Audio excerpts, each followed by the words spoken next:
Assalamu alaikum warahmatullah. Okay, so we're part 2 about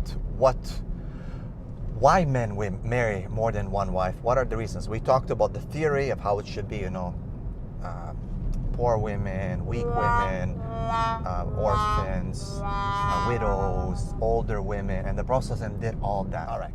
So why do men usually marry? In the first and foremost place, as I said, because of attraction, because they want another wife, because they have issues. It's usually of desired nature. And is there something wrong with that? Brother. No, there's nothing wrong with it, right? There's nothing wrong with that. Again, reality. Because the first wife might not be able to please them. This is the truth.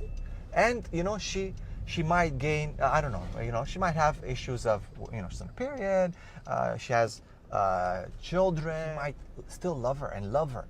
But because she cannot fulfill his emotional and physical needs. Again, guys, disclaimer, I'm talking about what actually happened. Anyway, there's a lot that I could go in. There are books, there are hadith, there's so many things. Bottom line is, polygyny is part and parcel of Islam. It is what the Prophet ﷺ practiced. If people say, oh, it was the Prophet ﷺ, then the Sahabas practice. If the people say, oh, it was the Sahabas, then what did the Tabi'een and the Tabi'een? What Tabi'een after them and many, many societies and cultures after them have practiced it. Now we get to the 20th and 21st century with the social media, the movies, all that, one for one only, Romeo and Juliet, blah, blah, blah. The Muslim family has been attacked. And of course, women specifically have been told that this doesn't work anymore. Polygyny doesn't work. In my counseling, a lot of the times, the women who cause the problem. The guys, mashallah, good. As soon as she knows that he's getting married, she'll start abusing the other wife, abusing the mother of the guy, abusing the guy, for no reason. The guy's paying the money, he's doing everything properly, but she's like, I don't feel it. Emotionally, I cannot. Okay, but that's not an issue. Because it's not about emotions only. Those have to be checked, as the wives of the Prophet ﷺ used to check their emotions. Who were, 9 sometimes at the same time, being married to the Prophet ﷺ, being jealous, causing, some issues sometimes. Do you think you're better than the wives of the Prophet ﷺ? No, you're not. So sometimes the women that cause problems. Women also have to fear Allah. Oh, people say, you have to take permission, you have to do this. Are you sure? Do you know how the Prophet ﷺ did it? That's what I'm saying. Let's go back to that. If imams teach it, get on the mimbar, have some guts. I'm giving disclaimers, even though some sisters, alhamdulillah, there's quite a lot of support. They're saying, stop giving these disclaimers. If people don't want to listen to what you're saying, they're not going to listen, right?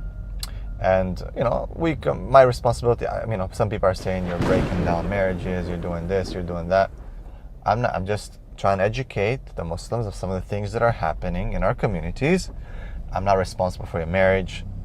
I'm saying, call Allah, call Rasul, giving context, giving what happened at the time of the Sahaba, what they did, what the Prophet did. Main issue is that if both men and women submit to the will and law of Allah, stop misinterpreting and picking and choosing, and really fight themselves and their nafs to come to terms with things that they might not agree with, but they're basically confirmed, proven in Islam.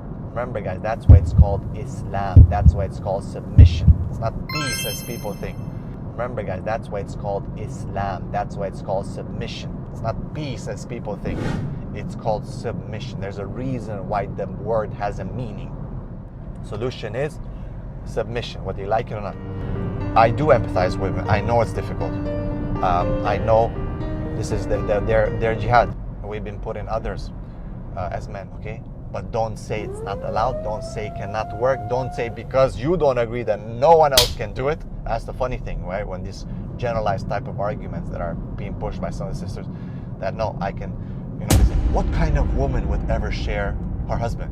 So you're saying basically all the women who are commenting and sending messages who are willing to give the opportunity to another sister who might be suffering, need a good man, to have her husband marry her, that they're bad women? I don't think so. I really don't think so. A lot of first wives do have, they say, it's like right now I posted the sister, I said, I love my husband, but I will allow him. And even though it's going to be so difficult, it would really break me. I would make it difficult, but I know because I submit, I study Quran, I study Sunnah, I know this is it. If I really believe, then I'm going to push myself to reach that highest pedestal.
Hello Habibis. Thank you for watching. Don't forget to share the video with your friend and family. And if you're new, you know what to do. Subscribe!